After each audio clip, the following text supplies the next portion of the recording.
आज से 5 दिन से मेरा चांदपुर गांव में और ट्रांसफार्मर ख़राब हुआ है और कोई कनेक्शन नहीं हो रहा है।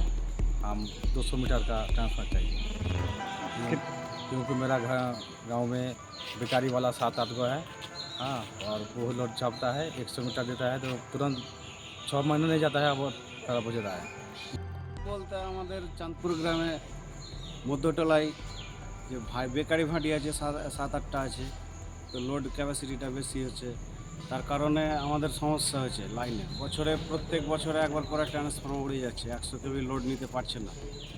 তার কারণে আমরা সরকারের কাছে আবেদন করছি যে আমাদের 200 কেভি ট্রান্সফর্মার দেওয়া হোক, নাহলে এই সমস্যা আমাদের চিরদিনই আমরা দেখে আসছি ছোটো থেকে। হ্যাঁ, তো আমাদের সরকারের কাছে আমাদের আবেদন যে আমাদেরকে 200 কেভি ট্রান্সফর্মার দেওয়া হোক। চাঁদপুরে ধরেন এই প্রায় দেখছি 7-8 বছর ধরে ধরেন ট্রান্সফর্মার কারণে 200 কেভি ট্রান্সফর্মার একটা ধরেন দরকার।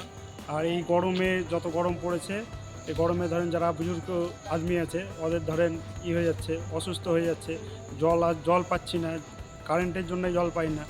এদিকে 7-8টা ধরেন বেকারি আছে আর 200-র ওপর ধরেন কনজিউমার আছে, ঠিকঠাক ভোল্টেজ পাই না, বা ধরেন কারেন্ট কোনো কিছু ঠিকমতো সাপ্লাই হয় না।